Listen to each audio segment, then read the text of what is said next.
Alright, so I figured it'd be easier to show you rather than trying to explain it.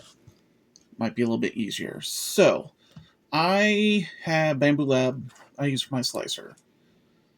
So, I have settings that I have saved that work. Let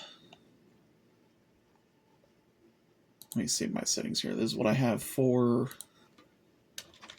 my elementals.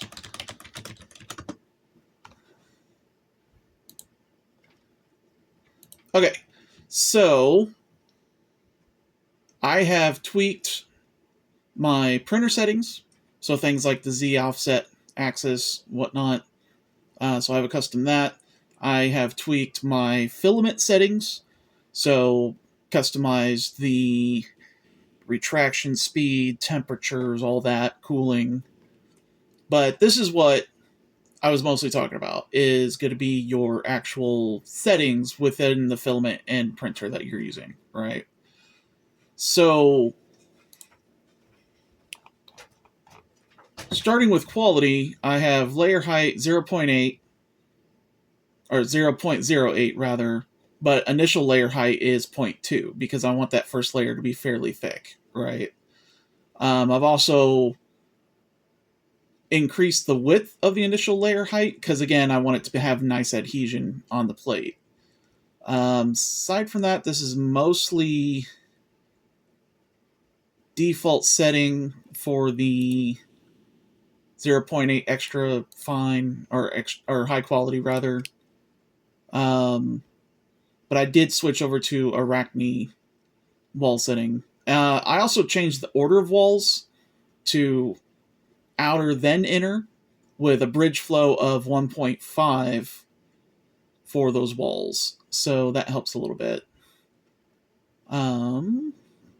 Also avoid crossing walls. Sometimes your tip of your nozzle, when it's crossing a wall, like if you have your infill, right, the shapes inside that support without having to do like a solid mass inside, sometimes when it's crossing over, depending on the shape that you have, the tip of your nozzle will catch on it and cause a misprint. So I have it set to avoid crossing walls whenever possible. For strength, 3 wall loops, top surface pattern I just left on monotonic, 4 shell layers, 4 paint penetration layers. That's a new one. I didn't see that before. Bottom shell, 7 layers. Triangles is one of the really good things to have as the infill pattern because it's a really strong geometric shape. The default is grid, and that's the one that a lot of times will catch the nozzle. So I switched mine to triangles, but depending on what you want to do in there, you can change other ones. There's a lot of advice online. You can look into that, like the different strengths and weaknesses of them. But that's pretty much it for strength that I messed with. Speed, I tweaked a lot. So my initial layer is 50, and the initial layer infill is 105.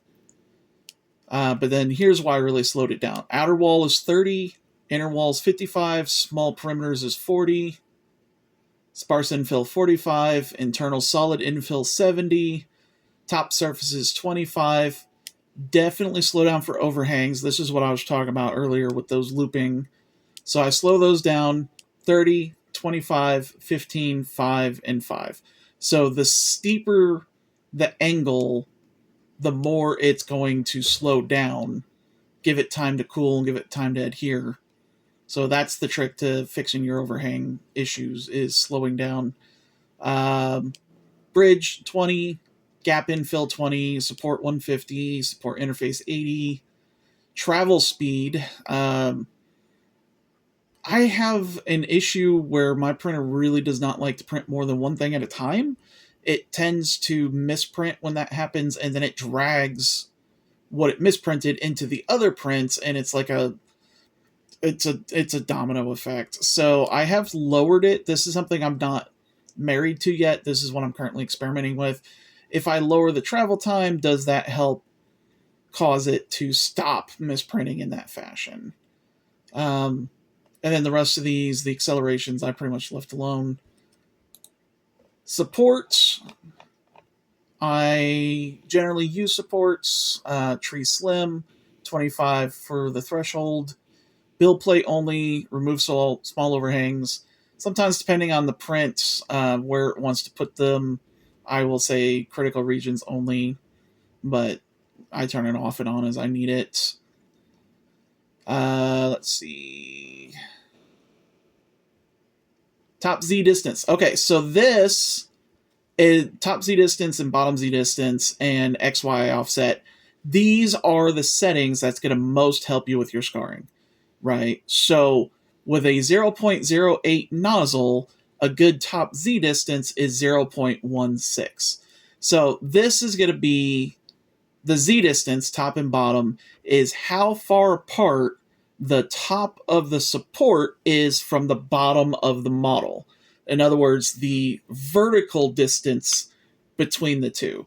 Typically, for best results, for most people, they say set it to twice the size of the line height that you're using. So since this is 0.08, I have it set to 0.16. That's 2 lines worth of distance between them to enable it to release easily, right?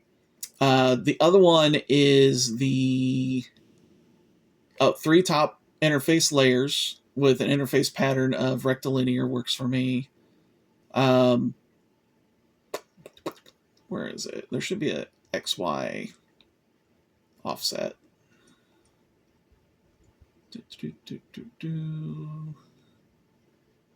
Maybe it's down here. No? There should have been one that said XY offset. I'm partially blind, so I may just not be seeing it. The XY offset is how... Oh, here it is. Support object XY distance. 0.4, right? So this is how much horizontal distance the trunks will be from the model, right? And again, you don't want these to be too close to your model because then they're going to melt into it. You want them to have that slight gap to the side of what it's printing. So if it's like crawling up its leg, you don't want it melted to the leg. So this will keep it separate from the leg. I've had a lot of success with half the layer height, so 0.4 instead of, since I'm using, or I'm sorry, not half the layer height.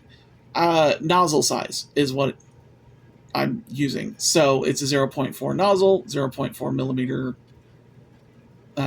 distance. Again, like I've got my supports to the point where just the tiniest bit of pressure and they pop right off. So they're really, really dialed in right now. Definitely, I would try those settings. The last thing is going to be right down here, your tree supports, right? Really play with these. These are going to be really important and make a huge difference, right? So let me show you. So if you look at my model, right? I have it set really small right now because it's a really small model. So if I slice this model,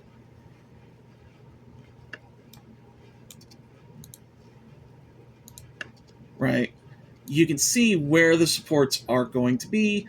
I can see they're not wrapped around the arms or anything like that, so that's good. And so this right here is what I'm currently printing, right? But branch distance is gonna be the distance between neighboring tree supports, right? So if I increase this to say 5, right now 1, 2, 3 supports there. Slice